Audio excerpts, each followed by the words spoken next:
Okay.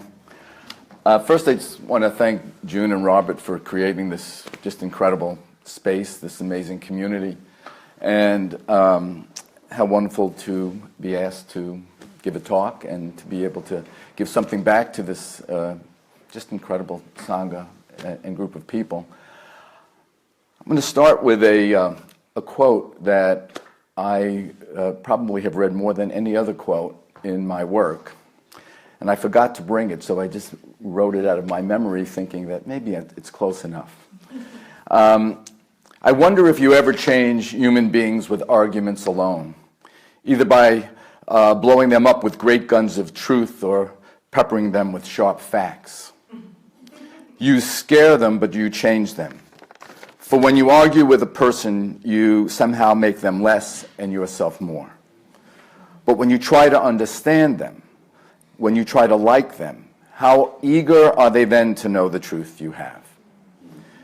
There's nothing in the world that people so much thrive upon, feel rosy and robust upon, as being loved.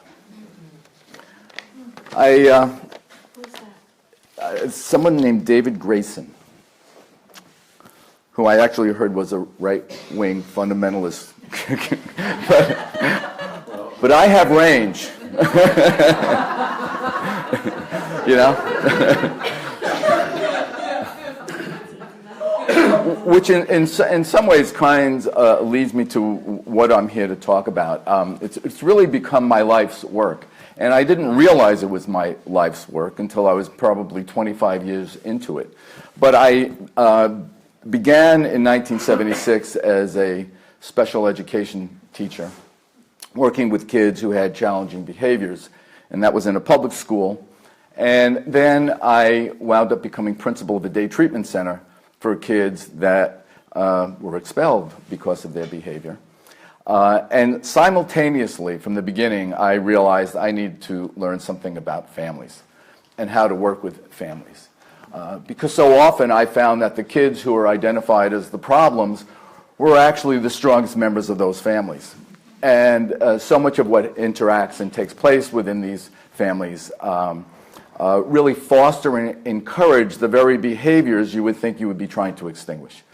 And so understanding systems and being able to recognize how systemic dynamics work became fascinating to me.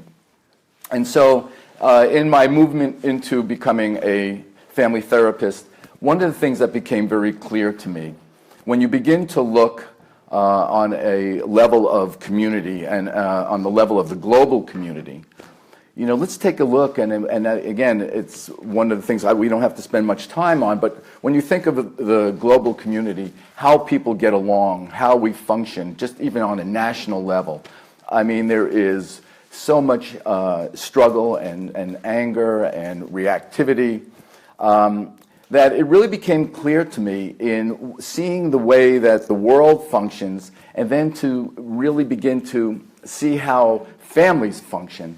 It became very clear to me that when you start looking at global communities and start coming into regional communities and then start coming into more local communities, that really when you start looking at the very first community that we all begin in is the family. That for me, it is the seeds of what we see on a much larger scale. And that realization to me that there, and I truly believe this, that there's never really going to be a world peace until there is family peace. And I can tell you, there are too many families that are not peaceful. They could be very well intended, but there are so many of the dynamics that take place in these families actually wind up fostering many of the problems that you see as you move up the line of different communities. And so this has become my life's work in the sense that I want to contribute to world peace one family at a time. And I have gotten old enough that I can say that I have worked with thousands of families at this point. And it has really come down to some very basic principles that are pretty much descriptive of many of the families that struggle. In fact, people don't really struggle in families dramatically differently. And it's the same thing for families that thrive.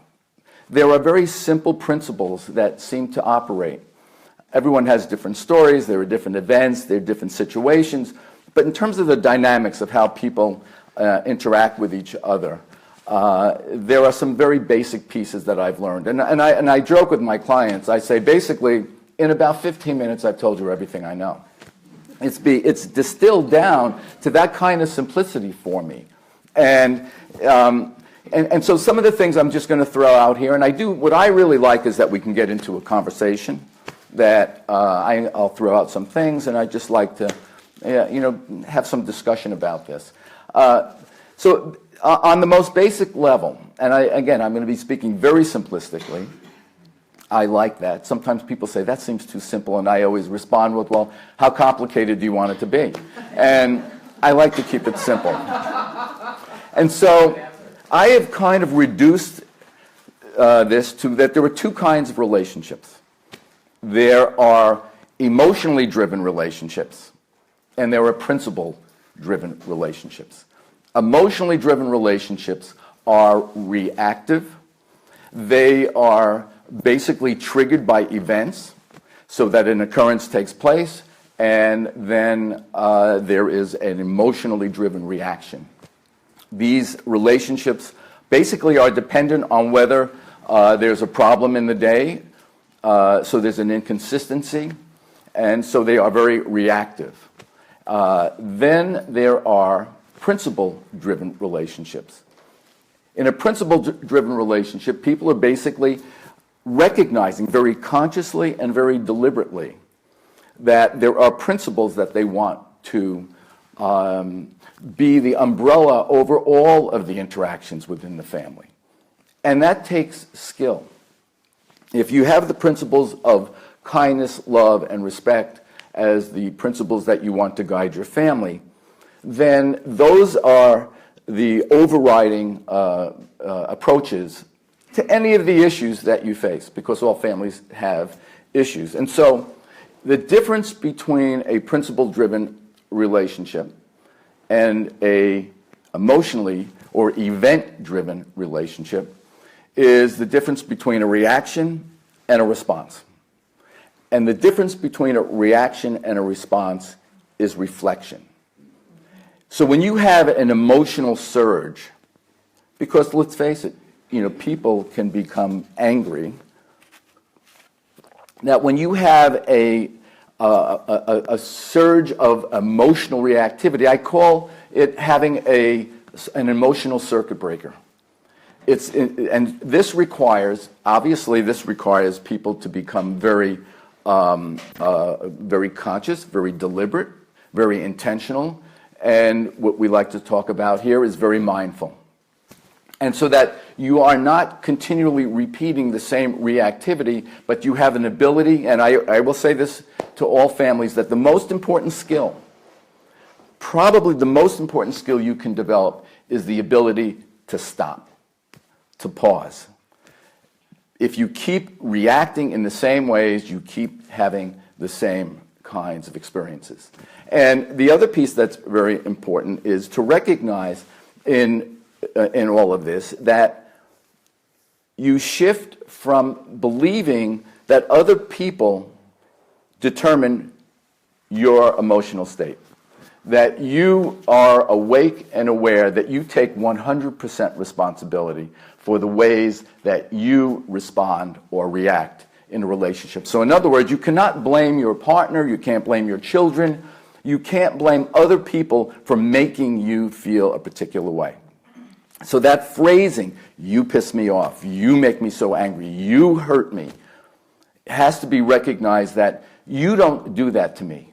I choose to respond to you in that particular way. But you are not responsible for the way that I respond. One of the important pieces to recognize is that a relationship is not 50-50. There are these notions in our culture that are not really encouraging this kind of awareness, because people say it's 50-50. A marriage or a relationship is not 50-50. It's 100% and it's 100%. And you are each responsible for your own 100%. Any thoughts, any questions, Comments? Preach. What's that? What was that? I said preach. Preach. Okay, I'll get started now. One of my other goals for today was that you would recognize my New York Jewish accent. How am I doing so far? So far. How am I doing so far? Okay? Steve, yes. this is basic Buddhist psychology, right? I mean, it is. It's basic Buddhist psychology. And it's great. And the piece about it, again, is the practice of this. See, I always say that insight is overrated. I get to do some guest lecturing over at the Loyola School of Social Work. And one of the things I start off always is talking about how insight is overrated. I have people that come to me, they've been to many therapists over the years. They've been telling the same stories. In fact, I will tell you that there are more lay people out there that know about psychology than I do. They've read every self-help book. They've read everything. They know this information, but they're not practicing it. And so it's really not about insight here. And so it's really about conscious intentionality, and it's about changing habits, because relationships are habitual, and these patterns form in families that are habitual. They keep repeating. And without interrupting that, it's pretty easy to just keep the same flow. So one of the things that I do with all my clients, for instance, is I talk about the brain and the importance of recognizing your brain's function in your relationships. And the piece here is that you need to alert your brain that you are about to do things differently. So I send people home with this conversation about the importance of alerting their brain, of getting their brain in a heightened state of change, that they think about familiar habits that they have every single day, and to consciously do them differently. So I send people home with assignments like, every morning brush your teeth with your opposite hand. Rearrange the clothes in your dresser drawer. Move your keys into a different pocket. Or put your phone somewhere else differently. The notion is to become awake and aware to change. Awake and aware to interrupt what's familiar. So obviously, it takes a determination and a desire in order to do that. And you know, that shift to you taking responsibility for recognizing the importance of stopping and choosing something different is the same process. As I say, it's the same process of changing in a relationship, because as you're reaching for your socks in the top drawer, the first thing you do is you go for something familiar, then you have to stop, you have to then re-strategize, and then you have to create a new action. And so the ability to do that in a relationship, when you are finding yourself triggered, to be able to stop is essential. If you stop, you offer yourself an opportunity to make a different choice. And that's what we're talking about. One of the key components to this is recognizing that your relationship is much more important than any of the issues. And when you see people struggling in relationships, those issues, who's right, who's wrong, becomes so much the basis for the struggle that the relationship itself is secondary. I know we teach here from the School of Nonviolent Communication. I happen to be lucky enough about 25 years ago to be with 15 people in Marshall Rosenberg in a workshop. And aside from his incredible puppet show, I really recognized and took away pretty much one thing that has stayed with me. And that is the notion that me being kind and respectful to you is not dependent on you being kind and respectful to me. And some people think that means I'm supposed to just take whatever you're dishing out. And that is not really what we're talking about here.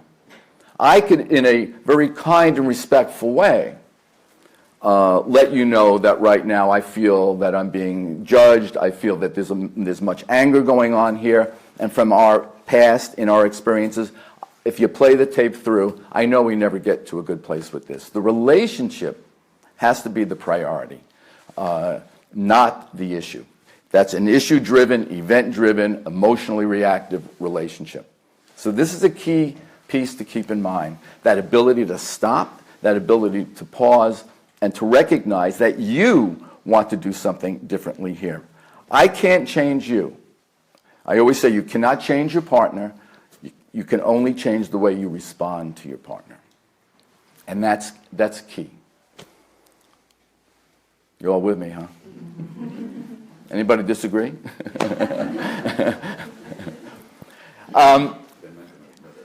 Yeah, right.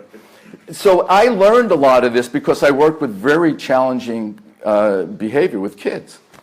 So the idea is learning how to respond differently because essentially, if you boil it down, people feel wrongly accused, misrepresented, and they want to set the record straight. And they feel very righteous about that and very driven to do that. And many of my examples of how to respond differently when you're wrongly accused comes certainly from the work I did with very challenging behavior in teenagers. I worked with kids at the school that I was principal of. They went up to 22 years of age. And they were big people that had a lot of history of struggle with authority. I mean, they were expelled. And so it became very clear when I got hired to take over in that school, there had been too many what they called therapeutic restraints, which is a euphemism for staff pouncing on kids, right? It's the kids are out of control. The staff is, struggling with the kids. And my approach always had to, which I brought to the school, was that you have to take a look as a staff person as to what is your contribution to the escalation and what skills do you have to de-escalate behavior. And I know we're on camera, so I'll try to tamper down my language. But so if a teenager said to me, and I had the opportunity to demonstrate this in front of 40 staff when the kids were first coming in after a summer break, and a kid comes out of there and he was in a fight with somebody, and I intervened by just saying, it was called the Gifford School. I said, "Welcome to Gifford." And he turned around and he said, "You're an effing asshole." Everybody understand what that means? Effing asshole? Okay. And I said to him, "That's important for me to know."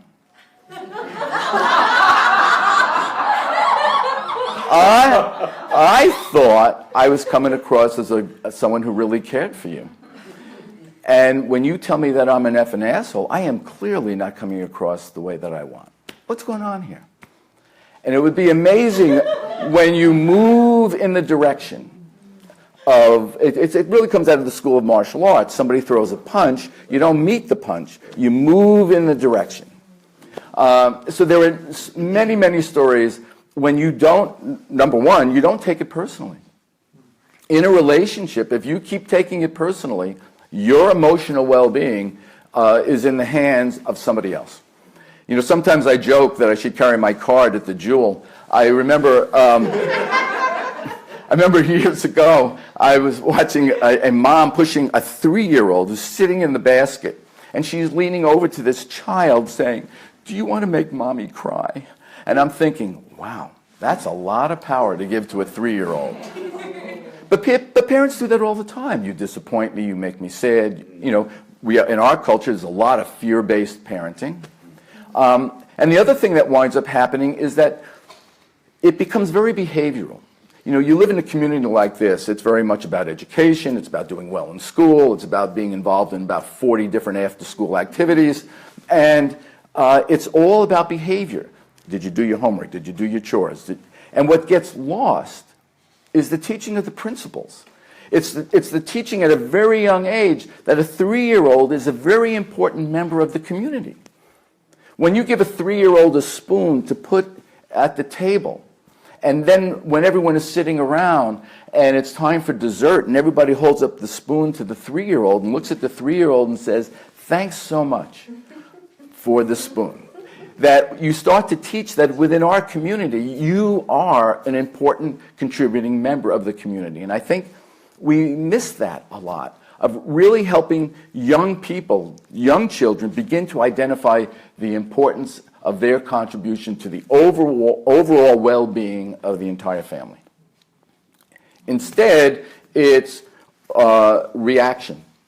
And instead of teaching the principles, for instance, if a child is hitting a brother or sister, we're saying, don't hit.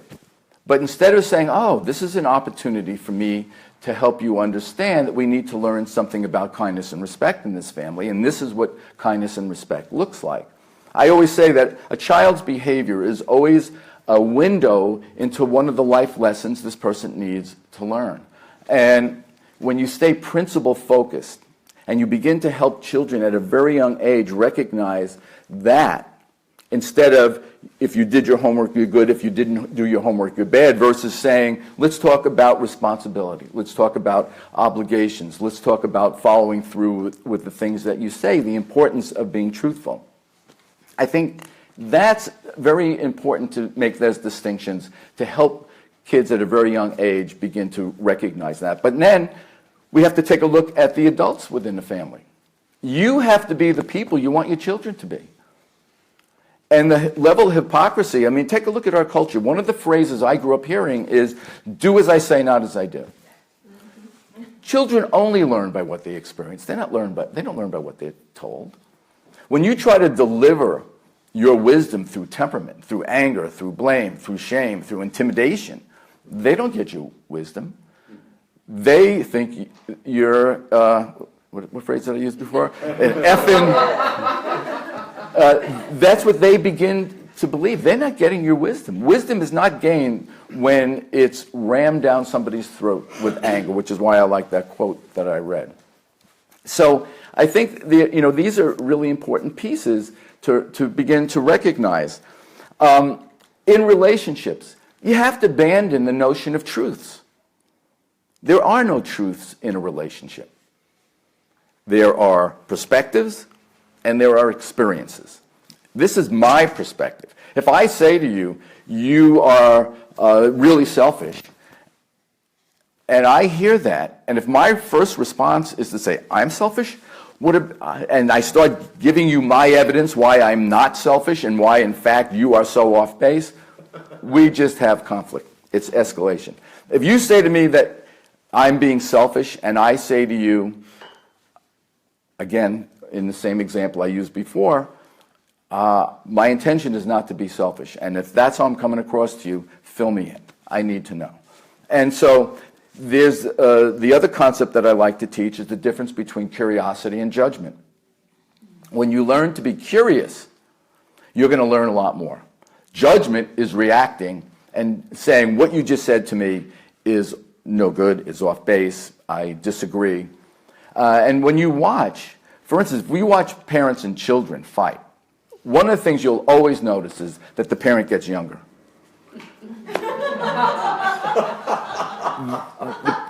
The parent gets younger.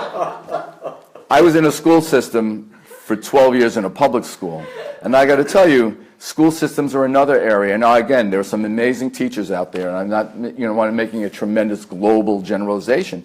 But teachers are not really trained to deal with difficult behaviors. Even in teacher training, they get maybe one class. And it is the essence. I can tell you that most of the kids that wound up at my school because when they were little, and I used to get folders this big when I would get a kid who was 18 years old. And from the time they were in first grade, they're being called oppositional and defiant. And this gets passed on throughout their career. And they get molded into in these ways. I remember saying, what if we said that this kid has a very strong mind? This kid has a real desire for what they believe in or something. We had our own story with Teddy when he was a kid. He was oppositional and defiant. And I remember I said that to Ruth. I said, God, that little shit, he's just so oppositional and defiant. And she was so great because she said, well, we can't use that term. So we called him our passion boy. Made all the difference in the world. You reframe something, you give it different meaning, you give it a different opportunity. I do that with couples that are at war. I say, wow, tremendous passion in your relationship. Is there another way you might want to show this passion? But that's, again, this kind of conscious intentionality. And without that, you will just continually repeat over and over again. I always say that people keep using the same strategies over and over again that never work, except more frequently and louder. But it doesn't work. And it will never work. When you hear a phrase, if I've said this 1,000 times, I always say, do you think another 1,000 will do it? And it won't. It won't. People are dedicated to ineffective strategies because they feel right, and they keep arguing about it in the same way. Never changes. And so this kind of awakening, this kind of awareness is just really important to create a thriving family, a thriving relationship. A thriving relationship is deliberately, intentionally created. It's an invention. It isn't like you meet your soulmate and you then just are in bliss. That is not, that doesn't last for 30 years. And so you really do have to be awake with a very conscious desire of what you want, which leads me to something else. So when clients come to see me, I have a form which basically has two questions. Why are you here? And how will you know when you're done? What will be happening differently in your life at that time? Inevitably, people tell me what they don't want. They will say, well, we don't want to fight, we don't want to this, and we don't want to that. And they go through their whole list in great detail. People will talk about their struggles. They will tell you the time on the clock. They will tell you the temperature in the room. They'll tell you what was on the radio. They'll tell you what was on the counter. And then I ask them, so what do you want? And they're very vague. It's very unclear when you ask people what they really want. The tendency is to define success as the absence of the negative. We want this, we want that, this won't be happening anymore. But when you say, what do you want? They'll say, well, we want to be happy. Well, pretty vague. It doesn't have the same detail of the struggle. People can quote each other to the exact words that were used when they're describing what they don't like. But when it's about designing and creating a vision of the solution, it is very vague. And what's very important is developing a vision of the solution. Because when you have a vision of a solution, you then can construct behaviors and actions that will bring that about. Again, when you're being principally driven instead of emotionally driven, you offer yourself the opportunity to construct different responses versus similar reactions. Anything out here? Anybody want to make any comments? No? I always like that line about it being like responding where you don't want to go on vacation. Oh, yeah. Tell it. I don't know. Well, it's just what Teddy said. I say to people, when you tell me what you don't want, it's the same thing as saying, I ask you where you're going on vacation, and you say, I'm not going to California. It's the same thing. If you say, if a couple says we don't want to fight, I don't know if that means they want to one be in the attic and one be in the basement. I don't know what that means. We'll get along better. I still don't know what that means. It's vague. You want, in the world of solution thinking, they used to come up with the phrase video talk, that you would describe what is happening as if you were watching a video. And so that's really important. There's also the famous miracle question. You say, this one, the famous miracle question would be, if you went to sleep tonight and a miracle occurred and all that you ever wanted took place, but you don't know it because you're asleep, what's the first thing you start noticing in the morning when you wake up? That lets you know that this miracle has taken place overnight.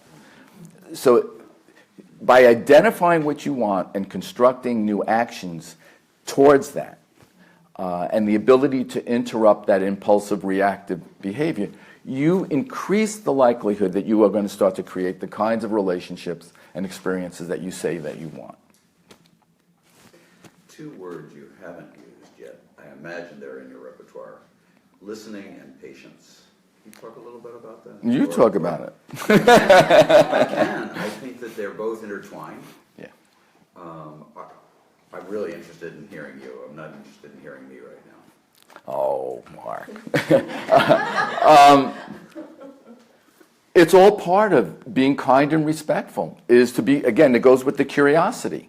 For me to stop needing to prove my point, but I take the time and the patience to understand you, that is going to help us as a relationship be able to create something that is more positive for both of us. I mean, the idea is to create relationships that are mutually beneficial. And, you know, when, again, the thing that came out of Marshall Rosenberg's work is the importance of maintaining connection. And connection is broken as soon as people feel rudely treated or disrespected. You immediately are in adversarial positions. You know, some of this, I don't know if it's in his book, but he spoke about that he developed a lot of these techniques to help in negotiations. I think he speaks to that, you know, whether it's a negotiation of someone who's standing on a ledge and wants to jump, or whether it's trying to negotiate peace treaty from a war. And I know that he spoke to a lot of the difficulties in the Middle East with Israel and Palestine about trying to negotiate, that the important piece is maintaining connection. And connection will break when somebody has been dismissed, minimized, criticized. And at that point, the chances of coming up with a successful negotiation is pretty nil. It just doesn't happen. People entrench in their opposing positions. And so, you know, kind of coming back to all of this, in order for families to teach people how to be respectfully angry. Some people, when I use that phrase, think it's an oxymoron. How could you be respectfully angry? But you can be respectfully angry. I call it commenting on the process. I could say to you, wow, you know, right now I feel like yelling and screaming at you. I feel like running out of this room.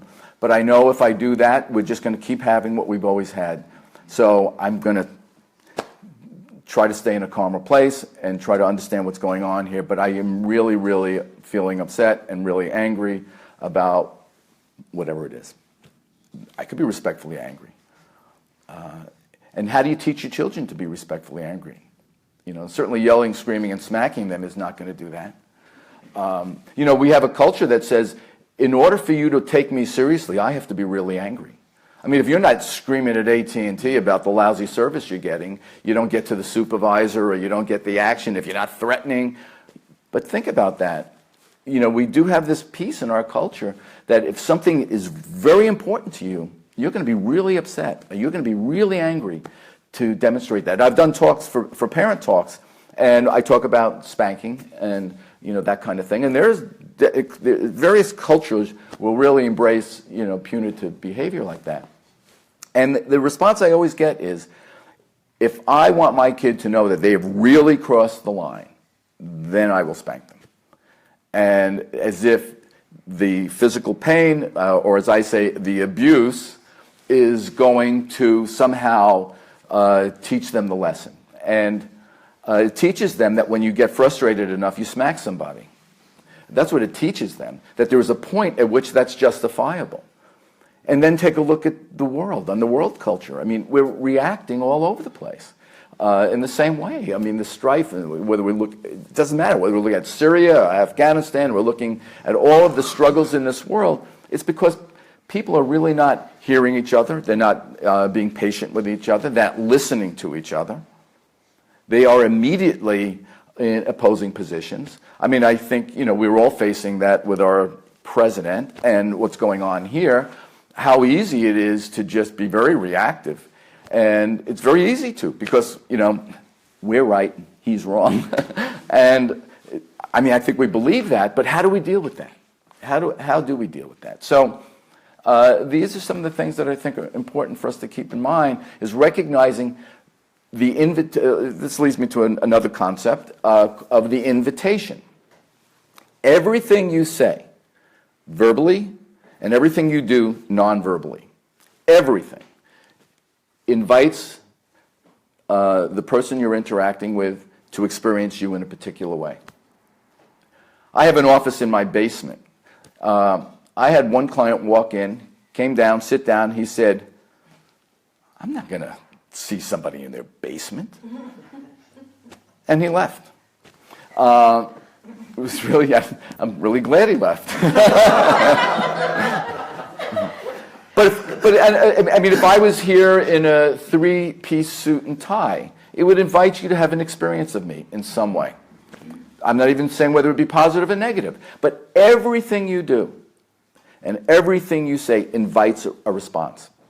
And when you become conscious of what you're inviting, then you have some choices and some chances to be clear what it is you want to be inviting. You're always inviting. Just like you're always communicating. In communication theory, you know, you'll always hear people come in all the time. They'll sit down and they say, we're not communicating. Well, you cannot not communicate. You're always communicating. The question is, what are you communicating? And are you communicating from a place of conscious intention, or are you communicating from an unconscious place? I always say to parents, you're influencing your children. You're either influencing them consciously or unconsciously. You're influencing them in ways you would say you would want, or you're influencing them in ways you would say you don't want. But you're always influencing. And that's an important piece to keep in mind. Parker, Yes? I love the concept, like, really with a light bulb for me when you said relationships are not 50-50, 100-100. So then I'm thinking about, you know, for me personally, what that means is, that means I'm now 100% right. Before I was only 50%. So I feel like it heightens, and I think because, you know, through meditation, through this process and practice and intention of being more awake and being and pausing, that I find, like, I see or I feel those things more intensely. Mm-hmm. And I don't always have the most skillful means of communicating them. And so I find, like, what do I do with that, like, this kind of enlightenment in some ways? Oh, okay, I'm 100% and you're 100%, but that just gives me even more, like, kind of energy and the ways that, in good ways, some ways were helpful or really skillful ways, but also unskillful ways.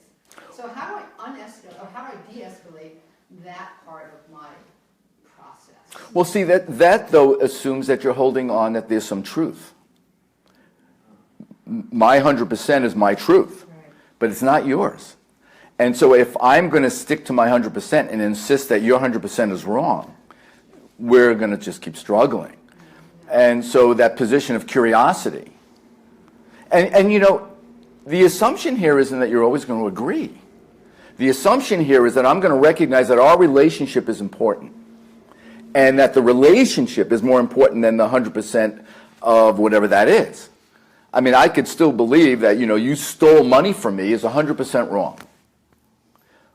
But I'm going to get a lot more in our relationship if I sit down and I say, help me understand how that doesn't feel respectful to me, how that breaks trust in our relationship, and the importance of these principles of having trust, of having care, of having respect. I want to say that when you took that money from me, I didn't feel respectful. I respected. I didn't feel, I feel that it broke trust with you.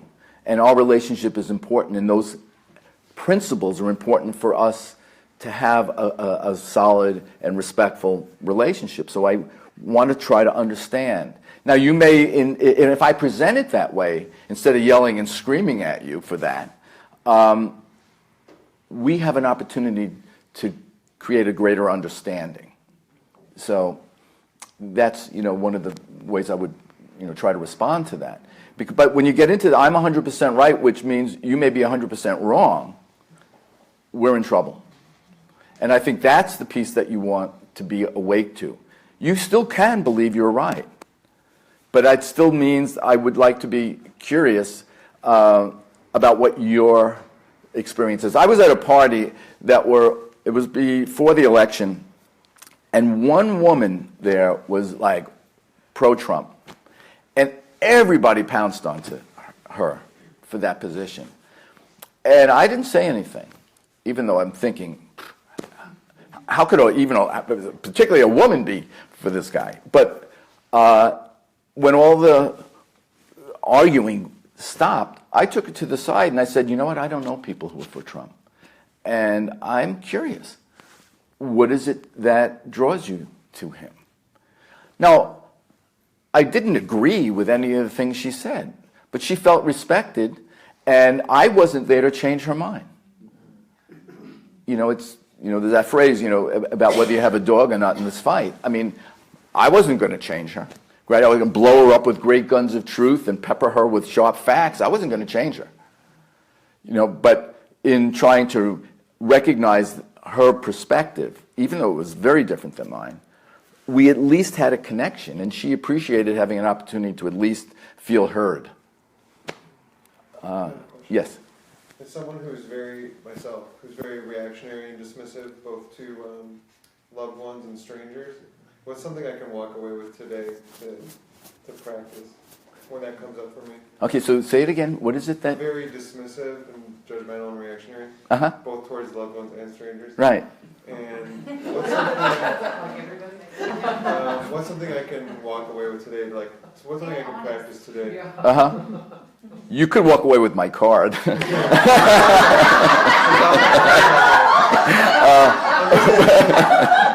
But 8 sessions. You wouldn't need 8. The fact that you're aware of that, to start understanding, when do you feel that physically, that surge? I mean, part of this is understanding what happens in your body. There's a sequence. It may feel like it's like this, but for instance, if you wrote a note to yourself on the mirror in the bathroom, in your car, popping up on your phone every hour, that says non-judgment, and at the end of the day, you noticed all the ways you started going down a road of judgment and became aware of that ability to stop, you at least offer yourself an opportunity to recognize how that reveals itself to you. So it really it requires you, again, to create a new action, because the insight, this is a good example, the insight that I get judgmental and dismissive, that's insight. But it won't change unless you are determined to create new action. The only thing that creates new action is new action. I know that sounds a little silly, but action is what changes. The thing is this: you will act your way into new feeling much more quickly than waiting to feel your way into new action. Does that make sense?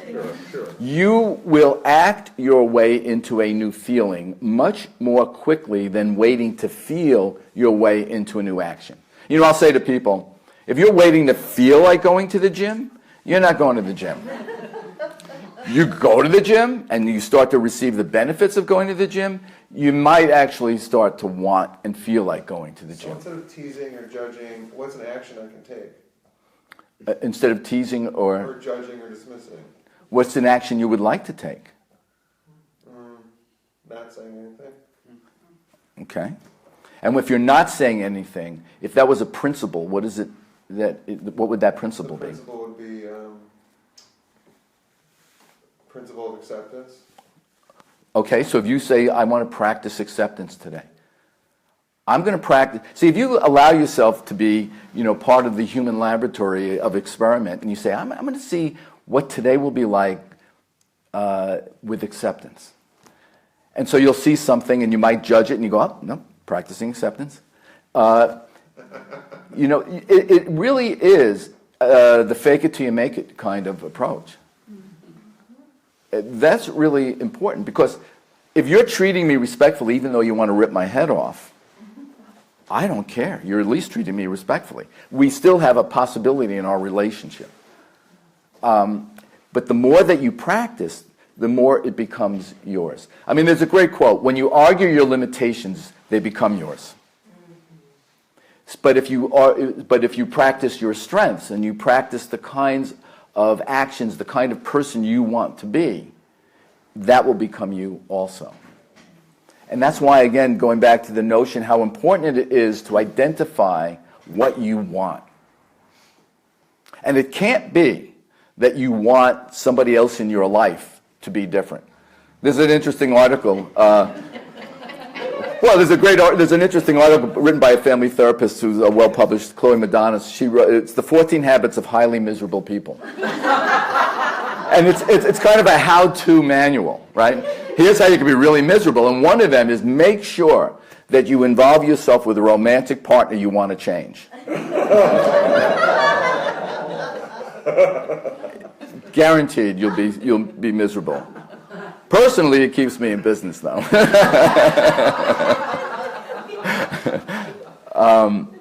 There are a lot of other nice things, like make sure you find fault with as many people as you can. Make sure you blame your parents for everything. Always worry financially. There's just a great little list, the 14 Habits of Highly Miserable People. And many you'll relate to, and it's pretty accurate stuff. Yes? One of the things I'm studying right now is Paul Ekman's work on facial recognition. Oh.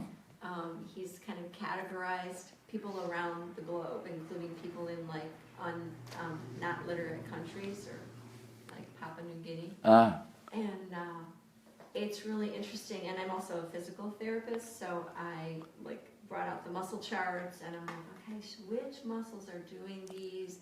And I find I can help change my mood and respond better if I just change my face. Yeah. Well, that reminds me. So you're talking actions. Yeah. I'm always thinking with my patients, what action are we going to do?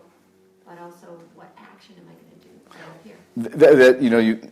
Thanks, because you just remind me. One of the things I'm always saying to people is that remember your face. Because, think about what it's like when you walk in and you're going to see your partner or meeting a friend. What does your face look like?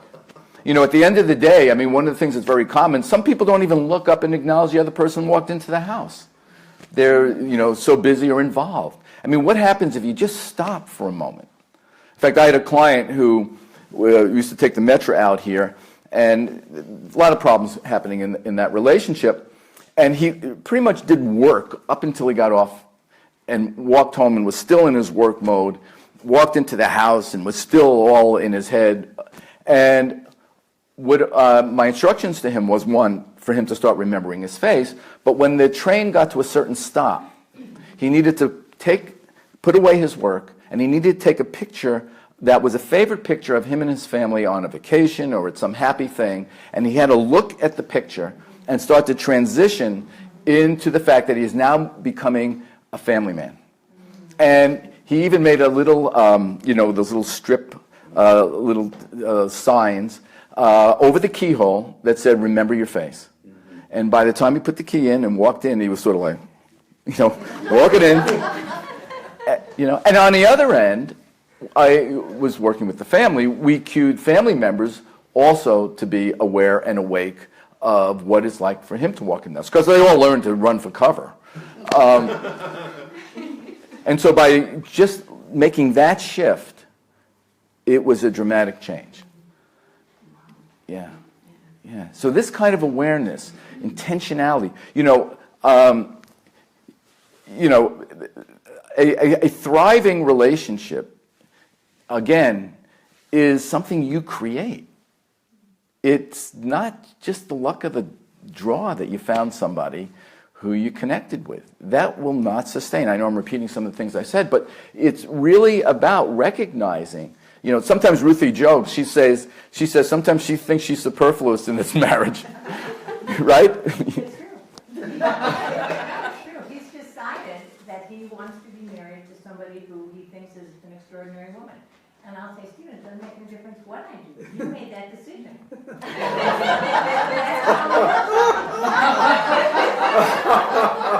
it takes the pressure off. Yeah. Oh, yeah.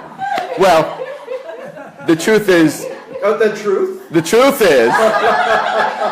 You just wiped out your whole... My truth... Okay. is that Ruthie is an extraordinary person, and it's pretty easy to do it. So, But any other questions? Yes. I'm going to open up a can of worms. I love that. Go for it. So you started your talk with sort of a maybe in my mind a trickle down chart, right? And your place of mindful action is your unit is the family.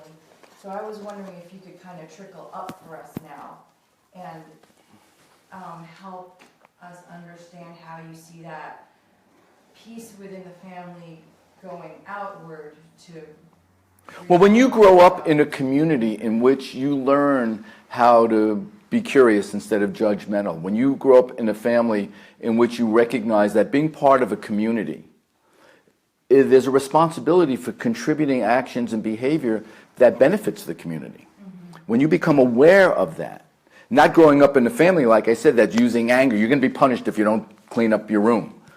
But cleaning up your room is an act of loving kindness to the family. Cleaning up your room is a way that you contribute positively to the overall well-being of the family. And you start to grow up and have those kind of reflections of what it means to be part of a community in which you contribute consciously in a positive way so that the community benefits. If people were coming out of families really learning how to be respectfully angry, to really learn how to be curious about different perspectives, you then can take that into this community, into a larger community. I mean, look how hard it is to get a stop sign somewhere. I mean, but if you can be a respectful person because you actually have that experience. See, the way I see it, it's all about seeds. If people are... If you think of the family as the very first community, and then if you think about the individuals within that community, we're all moving out into the world. And people who tend to grow up in kind, loving, and respectful communities tend to be kind, loving, and respectful people, and tend to bring that. I mean, well, okay, this is a spontaneous community. This is a very supportive, loving, I mean, it's part of the deal here. I mean, if you came in here and you were rude and disrespectful and in some consistent way, we as a community would find a way to probably counsel you out or some way invite you strongly to recognize that this is a community in which acceptance and kindness, metta, is practiced. We as a community can come together to be helpful for somebody, but this is a spontaneous community. You know, I know in here, no matter what I say, no matter what I do, there's going to be a level of acceptance. There's an agreement in this community to be kind and respectful to each other. It's an assumption. And that's a beautiful and wonderful thing. But people tell me all the time in their family, you know, people will treat other people much more kindly than they do in their family, because one of the notions we've grown up with is you always hurt the ones you love. And it's like, why is that acceptable? Why is that the thing? Well, all day long I'm out there holding it together for everyone, so when I come home I let it go. I said, well, you know, maybe you want to think about that. That, yeah. So I kind of think about, again, at the BNL, only respond once. Sure. Because there's strife right now between races, there's strife between people who are, we consider each other different from each other. So this is where this question is coming from. Sure.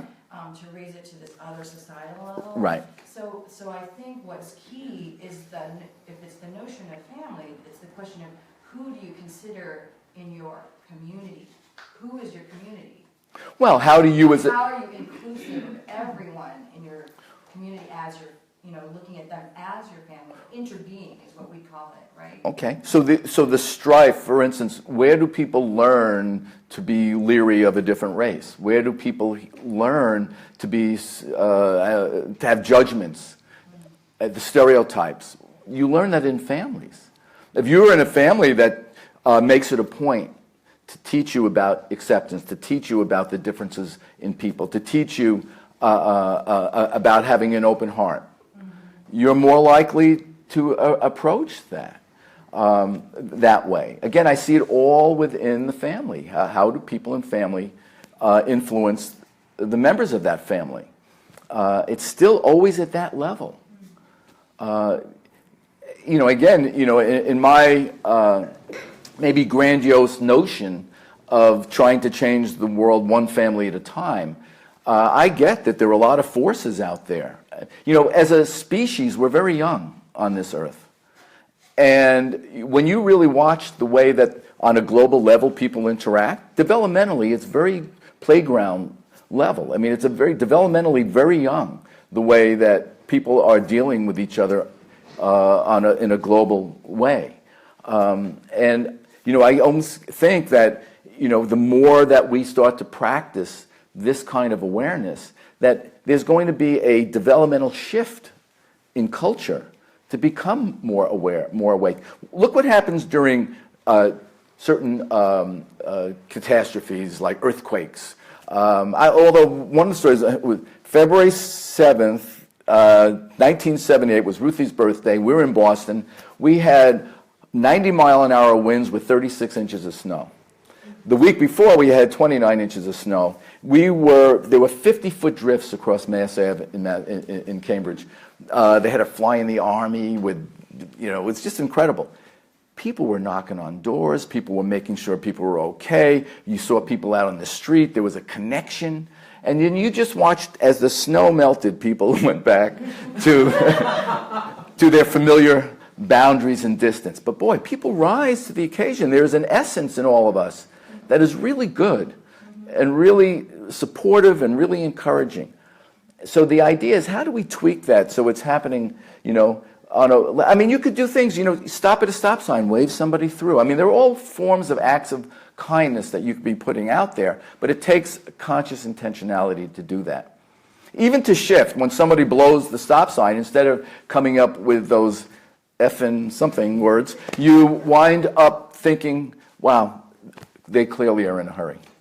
Or one of the things that we had to practice in my family therapy training was the art of reframe. So that if somebody cut me off in a car, my practice was to say, isn't it great that I'm such a good driver, I avoided that accident.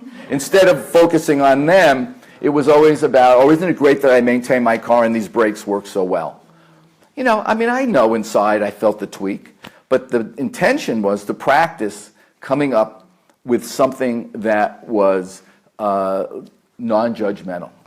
And after a while, you start to develop that more intuitively.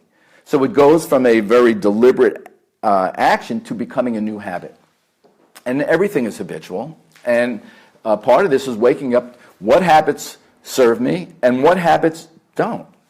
And again, as long as I'm not blaming you for my upset and recognize those are new habits I want to create in terms of how to respond to you in a kinder, more respectful way, I am more likely to become that person, to become the person you want to be. I always liken it to kind of a bonsai tree or some kind of form of landscaping art. You want a tree to grow in a certain direction. You can't just bend that branch, it's going to snap.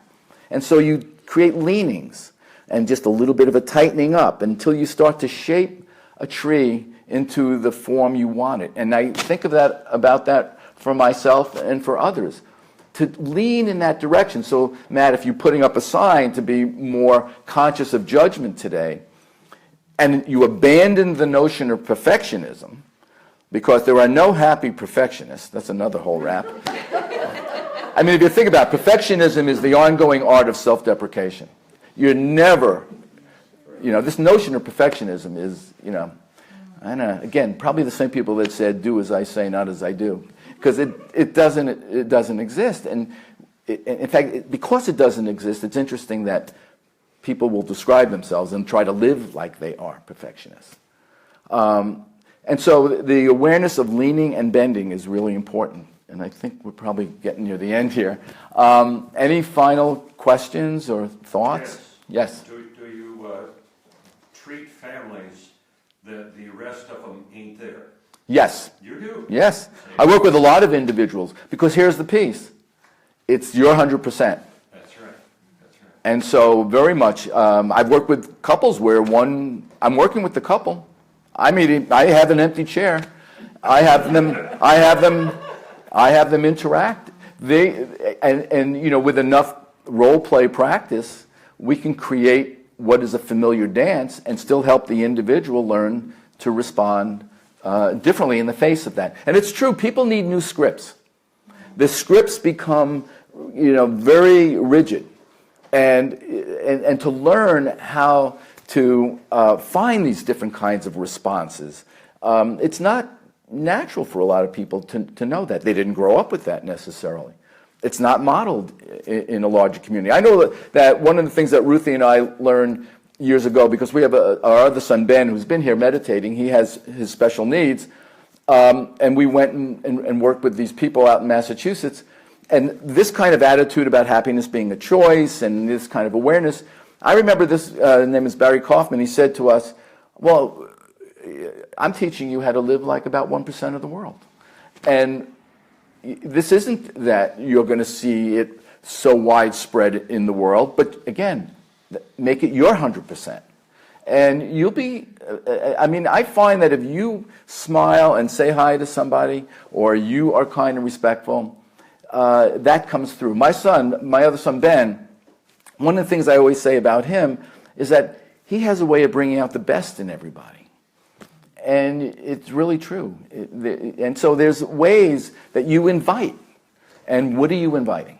And I think that's really the piece about conscious intentionality, creating the kind of life and relationships that you want, and to do it deliberately and with intention, not to take things personally. I learned there's a phrase, becoming immune to being offended. When you're offended, you give somebody else the power to determine your experience, your well-being, instead of that curiosity, like that kid that I said, thanks for letting me know. I wanted to be someone that you thought was supportive and caring, and I needed to know that. Clearly, I'm not coming across that way. Yes? I want to say that I felt that from Teddy when I first met him, bringing out the best in someone. There's Thank just you, Mary Susan. you have a presence and a love and a care and kindness. I'm tattered inside. No. It doesn't take compliments very well. Yeah, well, If you'd like to do another workshop, that would be wonderful. sure, I would love to do some more. That's great. Probably don't have much more to say. But anyway, maybe I didn't get to all my list here, but that's okay. So, thank you so much. Appreciate it.